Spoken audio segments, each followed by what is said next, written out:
Assalamualaikum warahmatullahi wabarakatuh. Waalaikumsalam warahmatullahi wabarakatuh. Alhamdulillah wassalatu wassalamu ala Rasulillah Muhammad ibn Abdillah. Syahadu an la ilaha illallah wahdahu la syarika lah. Syahadatan tunjina yawmal qiyamah. Allahumma salli wa sallim wa karrim wa azim ala sayyidina Muhammadin sallallahu alaihi wasallam wa ala alihi wa ashabihi wa dhurriyyatihi wa atratihi wa man tabi'a syari'atuhu ila yaumin ma'ad, amma ba'du. Subhanaka la ilma lana illa ma 'allamtana innaka antal alimul hakim. Rabbi shrah li sadri wa yassir li amri wa hlul 'uqdatam min lisani yafqahu qawli. Allahumma anfa'na bima 'allamtana wa 'allimna ma yanfa'una وزدنا علما برحمتك يا أرحم الراحمين. Alhamdulillah, bersyukur kita kepada Allah Ta'ala atas nikmatnya yang besar, yaitu nikmatul iman. Sebab karena imanlah kita diberikan kemampuan untuk melangkahkan kaki kita ke masjid, ke rumahnya Allah, yang mana khairul biqa', yang paling utama tempat di muka bumi adalah masajiduha, yaitu masjid-masjidnya Allah. Salawat serta salam kita haturkan kepada baginda Muhammad sallallahu alaihi wasallam. Yang agung. Apabila kita mengikuti daripada di jalan ke baginda Muhammad sallallahu alaihi wasallam, maka tentu kita akan mendapatkan daripada apa yang Allah Ta'ala kehendaki. Karena apa? Karena Rasulullah sallallahu alaihi wasallam Allah sudah tetapkan sebagai suri tauladan bagi kita semua. Dan caranya Rasulullah sallallahu alaihi wasallam adalah cara untuk meraih ridhonya Allah Taala. Jamaah salat zuhur yang Allah muliakan. Baik, melanjutkan daripada kajian kita yang hadis keempat, yaitu tentang keutamaan talab ilmu, menuntut ilmu. Allah Ta'ala berfirman, A'udzu billahi minasyaitonir rajim, yarfa'illahu alladhina amanu minkum walladhina utul ilma darajat.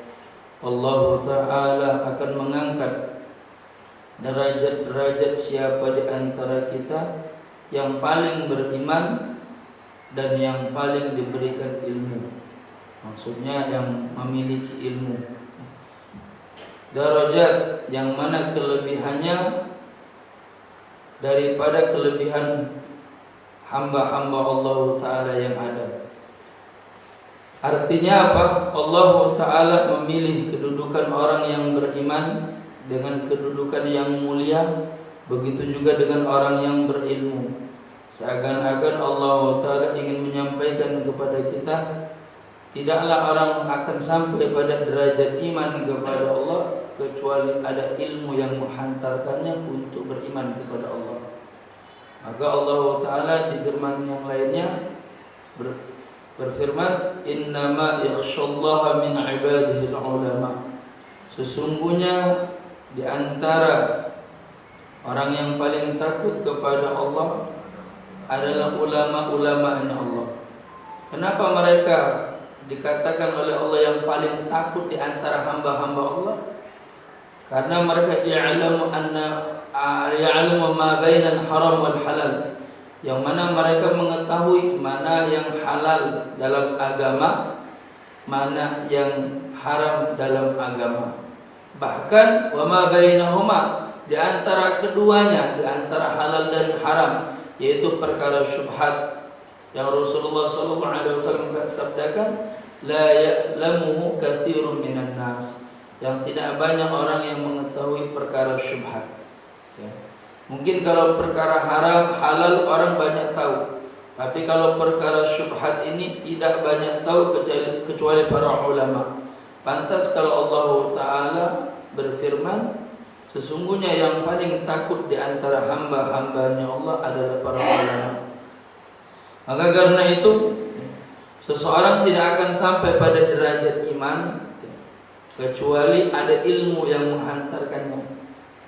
Waqala al-ilmu qabla al-amal. Karena sebab itu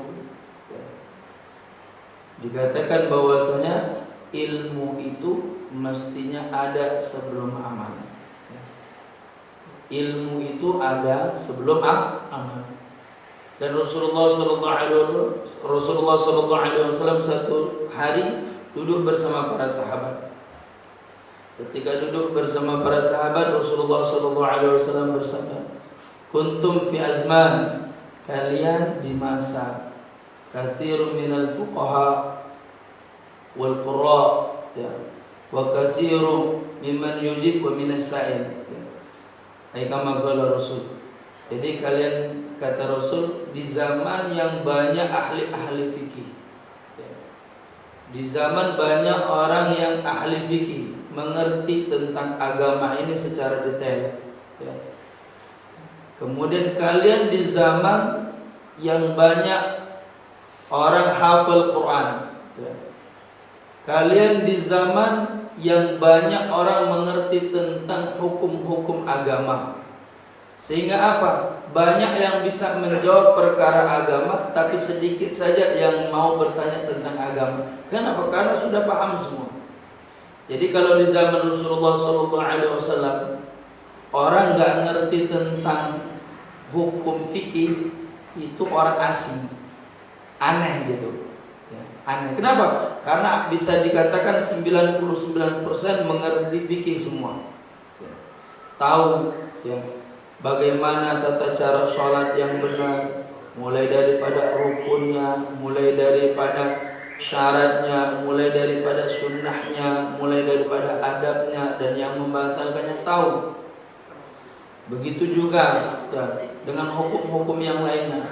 Kemudian di zaman Rasulullah SAW, ya, orang-orang pada hafal Quran semua, pada baca Quran semua. Sehingga kalau didapatkan ada orang yang gak baca Quran, itu cuma 1-2. Kalau didapatkan orang yang gak hafal Quran, itu cuma 1-2. Maka kata Rasul, kalian di zaman yang banyak ahli Qur'annya, orang-orang penghafal Quran itu banyak. Kemudian yang bisa menjawab pertanyaan-pertanyaan tentang agama ini banyak. Di zaman Rasul itu semua orang bisa jawab pertanyaan tentang agama. Mau itu pedagang kah, mau itu petani kah, mau itu peternak kah, semua bisa ngejawab tentang perkara agama. Kenapa? Memang mereka sudah ngerti tentang agama. Sehingga sedikit saja yang bertanya tentang agama. Maka kata Rasul, kalian di zaman yang beribadah itu lebih utama daripada belajar. Wa ya'ti zaman, akan tetapi Rasul sabdakan, nanti satu hari, satu waktu, satu masa akan datang, ya, yang mana qalilun minal fuqaha, sedikit orang yang ngerti tentang fikih, wal qalilun minal qurra, dan sedikit saja yang mengerti tentang bacaan Quran, sedikit saja yang hafal Quran, ya, dan sedikit yang mengerti tentang hukum-hukum agama yang bisa menjawab pertanyaan-pertanyaan agama. Akan tetapi banyak yang membutuhkan, ya, jawabannya. Artinya banyak yang bertanya daripada yang menjawab, ya. Yang menjawab bisa dibilang 1-2, yang bertanya ribuan, ya. Dan di zaman itu kapan itu? Zaman sekarang, ya. Kita bisa buktikan, ya.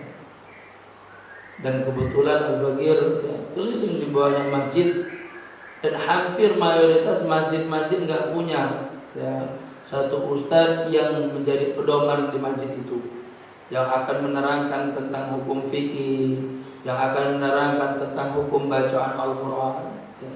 Kebanyakan, ya, mendatangkan daripada luar. Apa ini bukti daripada mungkin di kampung itu berdiri masjid yang besar, akan tetapi apa? Ulamanya nggak ada. Orang yang bakal nerangkan hukum haji itu kayak mana, hukum umroh itu kayak mana, hukum zakat itu kayak mana. Banyak orang yang ingin mengeluarkan zakat cuman bingung. Akhirnya apa? Ada kelebihan ini apa? Zakat ini apa? Zakat fitrah. Kelebihannya dulu yaudah zakat mal saja, padahal enggak, ada aturannya. Zakat mal itu dihitung dari banyak jumlahnya. Kemudian harus keluarnya berapa. Banyak orang yang melaksanakan kurban, tapi sedikit yang mengerti tentang hukum kurban. Sehingga apa? Banyak didapatkan di masjid-masjid untuk membayar tukang jagalnya dikeluarkan dari kulit kurban. Ini kenapa kok bisa terjadi seperti ini? Karena nggak ada yang memahamkan tentang hukum itu. Sehingga apa? Di zaman itu kata Rasul sedikit saja orang yang ngerti fikih. Hampir bisa dikatakan satu kampung itu, ya, kalau ada satu ahli fikih itu udah alhamdulillah. Ya. Ini bahkan dalam satu kampung itu nggak ada ahli fikihnya sehingga harus mendatangkan dari luar. Begitu juga ya, dengan ahli baca Quran, orang-orang yang hafal Quran hampir tidak didapatkan. Ya.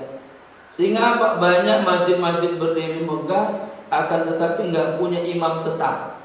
Padahal aturan fikihnya sholat berjamaah itu imamnya harus ditetapkan, muazzinnya harus ditetapkan. Ya. Imamnya harus ditetapkan, muazzinnya harus ditetapkan. Ya. Bingung. Ya. Akhirnya apa? Mendatangkan dari luar. Kenapa? Ternyata di dalam satu kampung itu nggak ada orang yang hafal Quran. Ya. Gak ada orang yang mengerti tentang bacaan Al-Quran. Ya.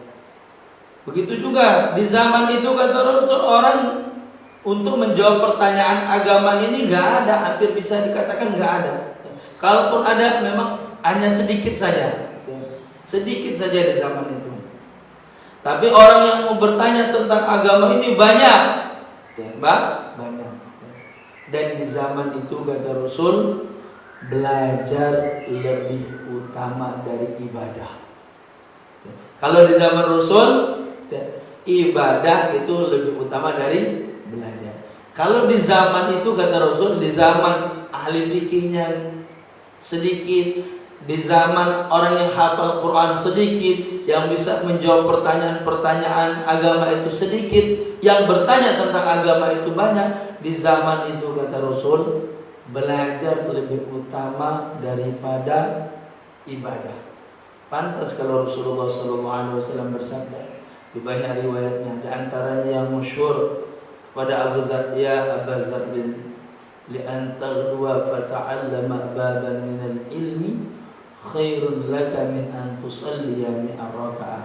Wahai Abu Dzar, langkah kakimu, ini baru langkah kakinya ya, menujumu ke majelis-majelis ilmu itu kebaikannya, pahalanya lebih baik daripada engkau sholat sunnah 100 rakaat. Datangnya kita ke majelis ilmu, hitungan datangnya aja itu lebih baik daripada ibadah sholat sunnah 100 rakaat. Wa julusaka indal ulama, dan dudukmu di majelis-majelis ilmu ya, bersama para ulama itu lebih utama daripada engkau beribadah 1000 tahun lamanya. Di riwayat yang lain Rasulullah SAW bersabda, ya, ta'allama baban, ya, engkau belajar satu bab tentang agama Allah itu bayangannya lebih utama daripada engkau beribadah selama 7000 tahun lamanya. Yang di siang harinya engkau puasa sunnah, yang di malam harinya engkau beribadah sunnah, di antaranya sholat malam dan baca Quran. Ya. Engkau belajar satu bab tentang agama, misalnya katakanlah babul wudu, ya, bab tentang wudu. Kita belajar mulai daripada apa? Daripada airnya yang boleh digunakan dari wudu itu apa? Dibagi menjadi 7 macam air. Ya. 7 macam air yang boleh digunakan untuk berwudu atau bersuci. Di antaranya air hujan, air laut, air sumur, air mata air, ya, kemudian air sungai dan lain sebagainya, air salju, ya, air embun. Kemudian dari air ini dibagi lagi menjadi 4. Tahirun ghairu mutahhir li ghairi, suci mensucikan, ya, dan tidak makruh menggunakannya. Air mutlak, suci mensucikan, makruh menggunakannya. Air musammas, suci tidak suci tapi tidak mensucikan. Air musta'mal, dan air itu kita belajar mulai dari airnya. Kemudian kita belajar juga daripada syarat-syaratnya apa? Adab-adab dalam berwudu, di antaranya satrul aurah, menutup aurat. Banyak orang yang wudu telanjang. Banyak ya.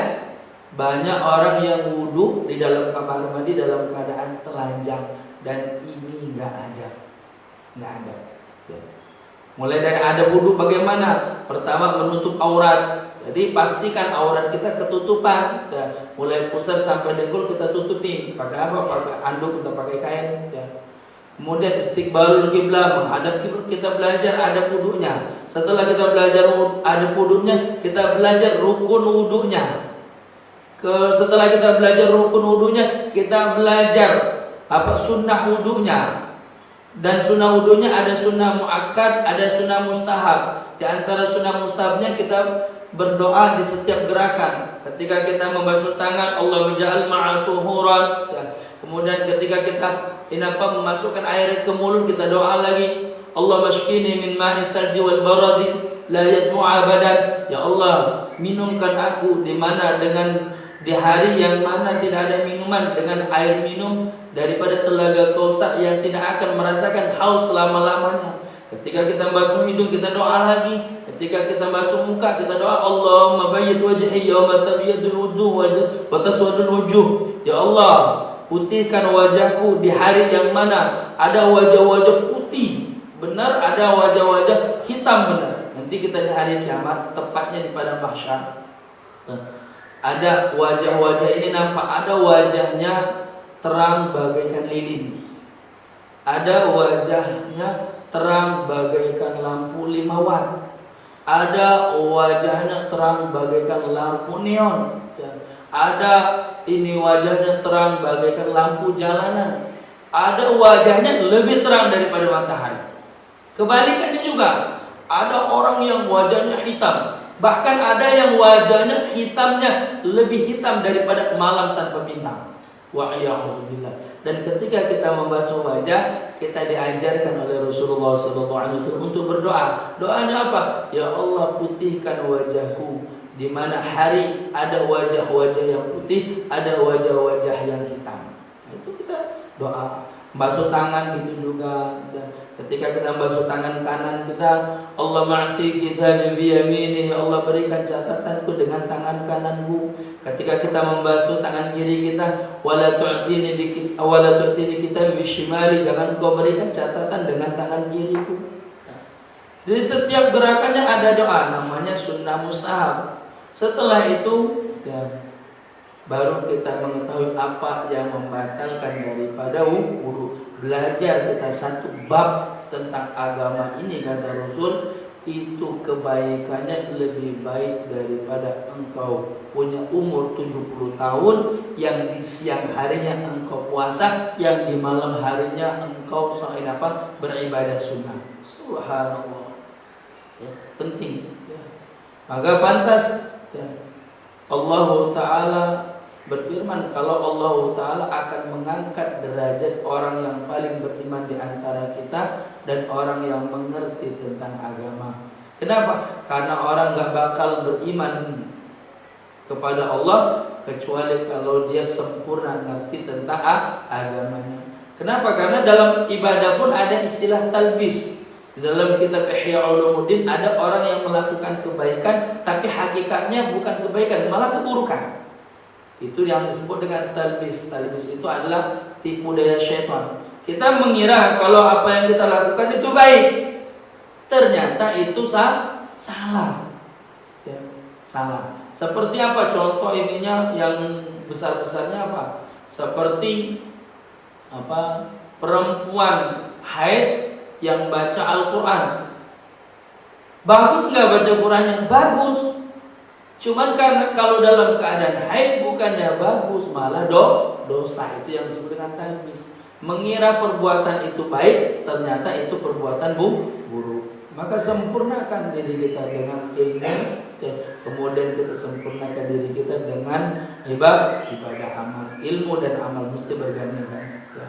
Akan tetapi di akhir zaman ini tentu kita perhatiin, karena banyaknya ulama-ulama. Tapi yang perlu kita ketahui dan yang perlu kita hindari ada dua.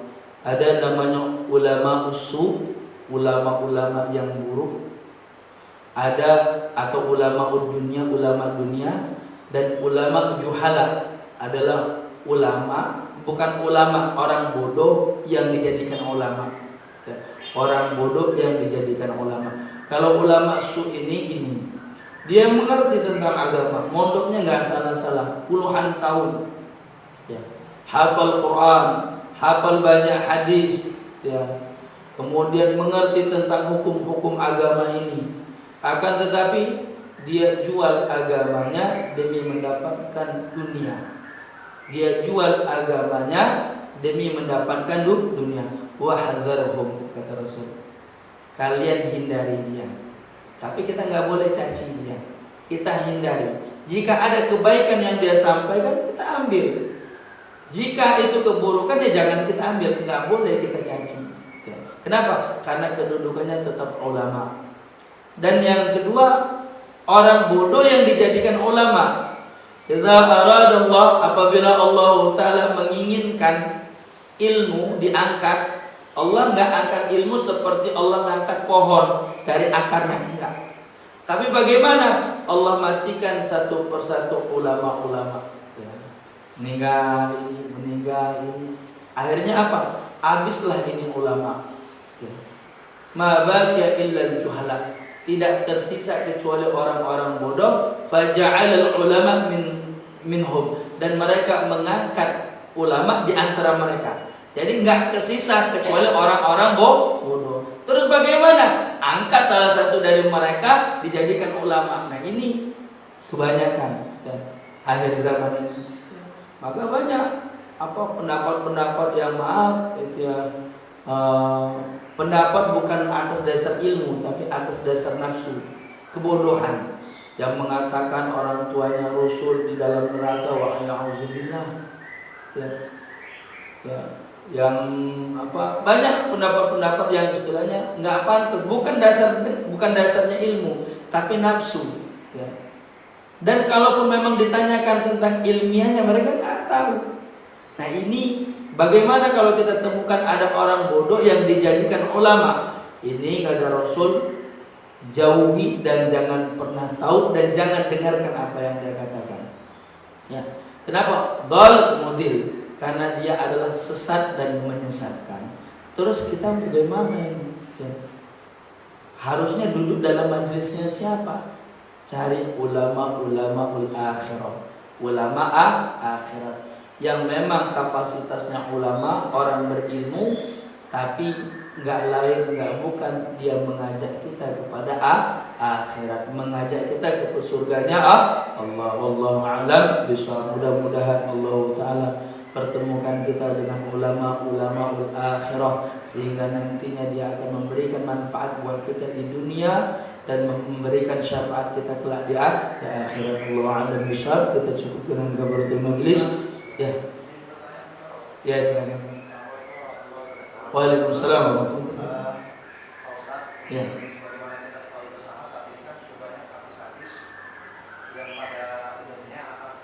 Iya. Iya. Pertanyaan pertama saya Pak Ustadz, suatu malam di bulan Ramadan saya pernah mengikuti sholat yang lain. Itu yang menjadi imam anak sekitar umur 12 tahun. Iya. Nah, menurut Pak Ustadz bagaimana hukumnya? Iya. Kemudian yang kedua Pak Ustadz, berkenaan dengan membaca doa pada saat kita melaksanakan wudhu tadi. Iya. Bagaimana kalau kita membaca doa tadi tiap gerakan wudhu tadi dengan bahasa Indonesia dalam hati? Iya. Misalnya seperti Pak Ustadz tadi bilang, ketika membasuh wajah, ya Allah pujikan wajahku dari pada manusia, atau ketika membasuh kaki kanan, ya Allah selamatkan dan jauhkan aku dari siratal mustaqim. Lindungi aku dari siratal mustaqim. Kemudian yang ketiga Pak Ustadz, bagaimana hukumnya ketika kita mengambil wudhu itu di dalam kamar mandi yang ada, maaf ada tempat BAB-nya. Apakah kita perlu membaca doa dengan dalam hati atau bagaimana, atau kita membaca doa dan sebelum dan sesudah wudhunya di luar kamar mandi? Kemudian yang terakhir Pak Ustadz, sekedar masukan, saya senang sekali dengan adanya majelis ini, tapi mungkin ke depan Pak Ustadz saya berharap adanya penjelasan berkenaan dengan masalah praktek Pak Ustadz. Misal, saya pernah mendengar bahwa kita kalau mengambil wudhu itu jangan sampai terlalu boros dengan air, karena itu tidak disukai oleh Allah Subhanahu wa Ta'ala. Jadi dengan 11 air aqua pun kita bisa mengambil wudhu. Nah, mohon ke depan mungkin ada praktek-praktek seperti itu Pak Ustadz. Bagaimana caranya? Karena kadang kita kan kekurangan air, hanya ada sebotol atau segelas air aqua gitu. Bagaimana tata cara untuk ambil wudhu? Ya, insyaallah. Mungkin pertanyaan dan masukannya ke Pak Ustaz. Terima kasih. Assalamualaikum warahmatullahi wabarakatuh. Waalaikumsalam warahmatullahi wabarakatuh. Bismillahirrahmanirrahim. Tadi saya lupa pertama tadi. Pertama berkenaan dengan masalah imam anak kecil. Ya. Untuk imam anak kecil, jadi memang yustahab, ya, disunnahkan yang menjadi imam itu baligh. Itu syaratnya. Apa di antara kenapa syarat-syarat menjadi imam? Baligh, orang yang baligh mengimami orang yang baligh lagi, maksudnya di antaranya. Akan tetapi syarat utamanya qurra wal faqih, ahli baca Quran dan mengerti tentang agama. Mungkin kita jawab satu dulu aja ya, karena keterbatasan waktu ya. Takutnya mau masuk lagi ya. Jadi yang menjadi syarat utamanya itu adalah qurra dan faqih. Qurra itu mengerti tentang bacaan Al-Quran, artinya tahu mana yang dipanjangkan 2 harokat, mana yang dipanjangkan 5 sampai 6 harokat, mana yang disyiddah, mana yang disakila, mana yang dikhafifah, ya. Kemudian mana yang didengungan, mana yang diikhfat. Intinya mengerti tentang hukum, baik mulai daripada makharijul huruf, kemudian ahkamul huruf. Itu yang pertama kita pilih. Cari yang qurra, yang ahli qiraat. Ya, ahli qiraat, ngerti tentang hukum baca. Karena banyak orang yang bisa baca Quran tapi nggak ngerti hukum Quran. Banyak ya. Nah, sementara qurra itu ngerti tentang hukum Quran. Jadi bisa baca Quran, ngerti tentang hukum Quran. Misalnya contoh, Bismillahirrahmanirrahim. Dia jajarkan.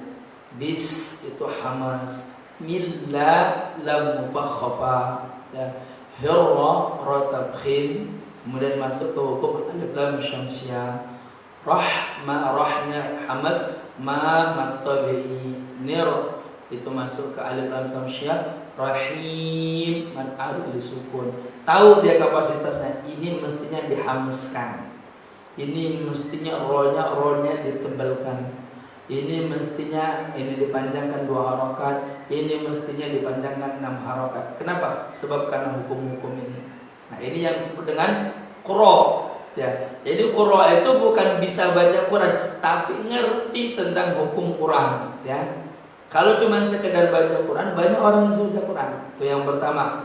Kedua, faqih, ngerti tentang fikihnya, tahu dia, ya. Bagaimana sholat itu, bagaimana dia tahu, ya. Apa yang menjadi hukum, ini rukun sholat, syarat sholat, terus ini apa sunnah sholat, dia tahu. Begitu juga dengan berjamaah, dia tahu tentang hukum berjamaah itu kayak mana. Intinya itu faqih, ya.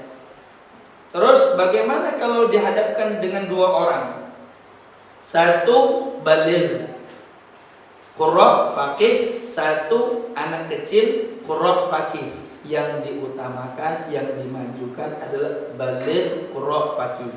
Terus bagaimana kalau permasalahannya yang satu awam, nggak ngerti tentang bacaan, nggak ngerti tentang fikih. Yang satu qurra dan ngerti tentang ini fikih. Maka mana yang lebih utama? Qurra dan fikih. Kenapa? Dasarnya idza kana tamyizan. Kalau dia udah ngerti, ya. Karena gini, kalau anak itu ngerti tentang bacaan, ngerti tentang hukum, nggak apa-apa dia maju. Kalau di antara kebanyakan ini awam, misalnya yang jamaahnya ini awam nih, dia anak kecil, cuman qurra dan faqih, dia yang maju. Tapi kalau misalnya ada di antara orang yang baligh ini qurra dan faqih, yang baligh yang maju, gitu ya. Jadi gitu ya. Jadi intinya kalau jamaahnya awam, boleh anak yang masih kecil tadi untuk maju menjadi imam kalau dia adalah seorang yang qurra, pandai dalam hukum, pandai dalam